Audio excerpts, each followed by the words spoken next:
Bapak Ibu Saudara-saudari sekalian, bertemu kembali di dalam renungan harian Source Generation.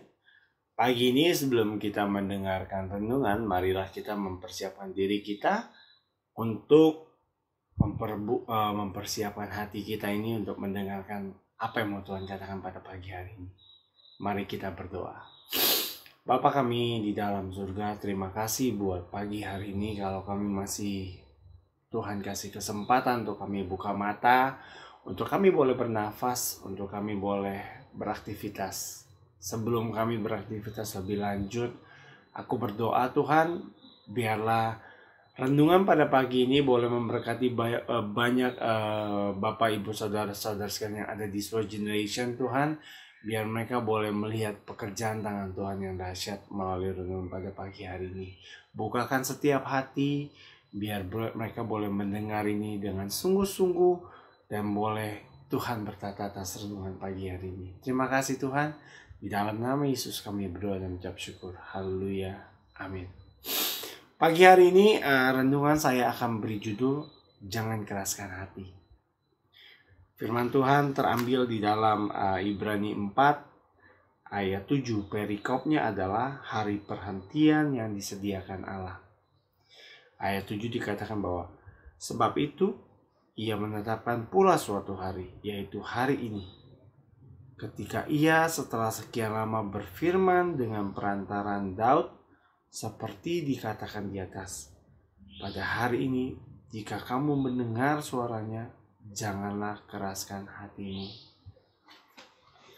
Berbicara tentang janganlah keraskan hatimu, itu adalah upaya kita untuk kita mengeraskan hati kita. Makanya Tuhan tahu gitu loh. Jadi kalau hari-hari belakangan ini banyak orang, khususnya banyak tidak lepas dari orang Kristen atau mungkin terkadang bilang anak-anak Tuhan. Kalau ngomong mengeraskan hati itu, saya yakin banyak orang mengeraskan hati banyak sekarang ini. Kenapa?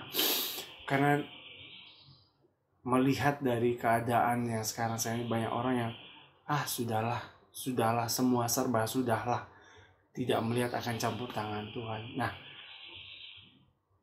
saya isi dengan kesaksian saya pada pagi hari ini, kenapa saya mendapatkan hal ini, jangan keraskan hati.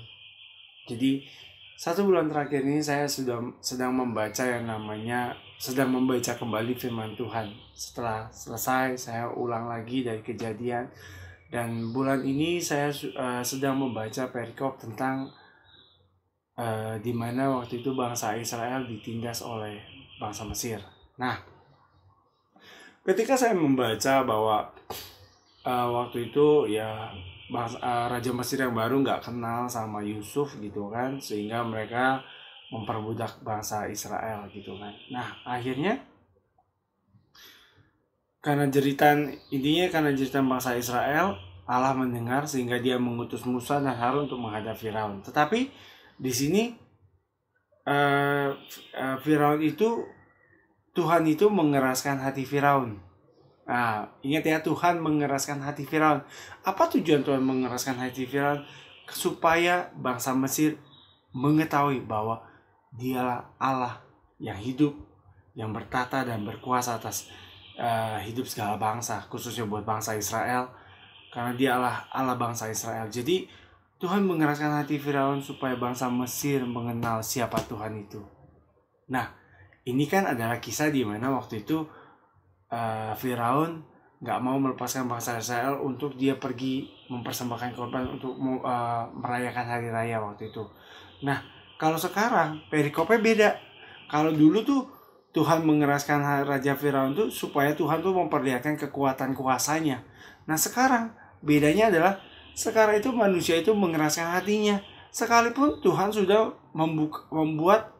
membuat hal di mana banyak hal yang kita udah lihat tuh bahwa Tuhan bekerja, tapi kita mengeraskan hati kita ketika apa? Dalam hal apa kita mengeraskan hati kita? Banyak. Terkadang kita mengeraskan hati kita, Tuhan udah ngomong nih, ayo layani Tuhan. Entarlah Tuhan. Ayo bayar perpuluhan. Entarlah Tuhan. Atau ayo datang sama Tuhan. Entarlah Tuhan, hidupku masih muda. Nah, Saya nggak mau yang ribet-ribet, saya nggak mau bawa renungan yang terlalu wow dalam artian yang terlalu jauh ke depan. Yang simpel-simpel aja setiap hari. Mengeraskan hati kita tuh, Tuhan bilang janganlah keraskan hati kita tuh. Kenapa? Karena di zaman sekarang ini banyak sekali anak-anak Tuhan nggak lepas tekanan dari hamba-hamba Tuhan, atau mungkin pelayan-pelayan Tuhan yang mengeraskan hatinya, yang secara nggak langsung tuh ya meremehkan Tuhan. Kalau saya boleh bilang, saya bawa kesaksian saya adalah gini. Ketika selesai saya membaca tentang Firaun, di mana waktu itu bangsa Mesir mengeraskan Raja Firaun mengeraskan hatinya, jadi sehingga Tuhan menunjukkan kekuatan kuasanya. Nah, saya itu 1 bulan terakhir ini ada mengeraskan sesuatu hal di bidang apa? Di bidang perpuluhan. Terkadang ini kesaksian saya. Jadi waktu itu sama Tuhan, aduh Tuhan, ini belum cukup. Aduh, tapi harus bayar perpuluhan. Tapi ini belum cukup. Padahal saya udah melihat loh. Nah ini ya, ini saya bilang, ini saya.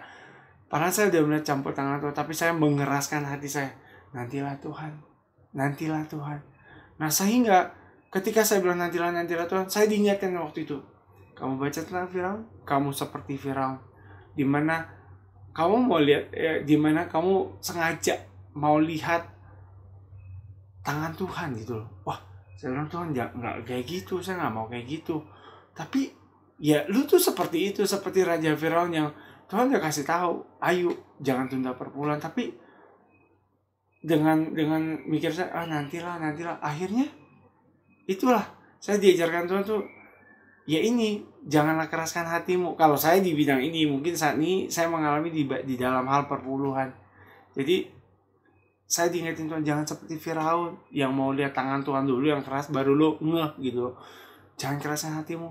Sampai akhirnya saya bilang, iya Tuhan, maafin saya deh. Saya bilang, ya ini manusia tuh jujur, saya bilang, saya terkadang suka seperti ini. Saya belajar gitu loh. Tuhan udah kasih tahu saya, jadi saya balik lagi. Nah, kalau ini di versi kesaksian saya tentang masalah perpuluhan. Nah, saya nggak tahu di Bapak Ibu itu versinya seperti apa. Mungkin juga Tuhan udah bilang sama Bapak Ibu yang udah jauh, yang udah lama nggak dekat sama Tuhan, yang udah lama menjauh dari Tuhan.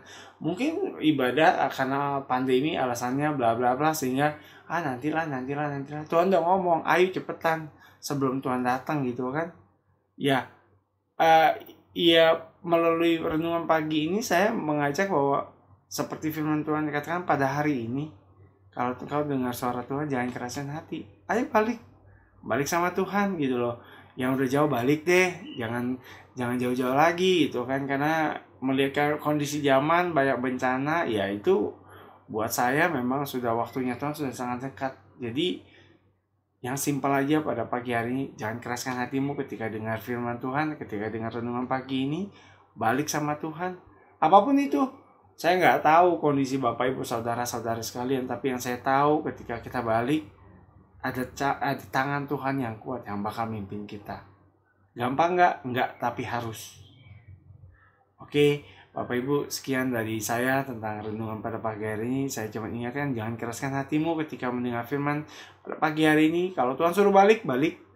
Banyak hal yang saya nggak tahu, tapi aku percaya Tuhan yang bicara Bapak Ibu saudara-saudara sekalian pada pagi hari ini. Terima kasih, biar kiranya renungan ini memberkati Bapak Ibu saudara-saudara sekalian. Mari kita berdoa. Bapak yang baik, terima kasih buat pagi hari ini. Tuhan, aku bersyukur kalau Tuhan ingatin aku. Itu tanda Tuhan masih sayang sama kami.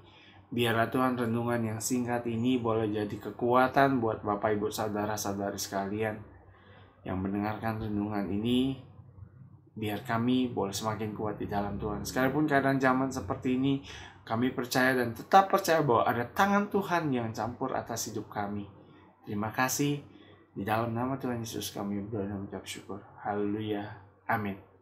Shalom, Tuhan berkati.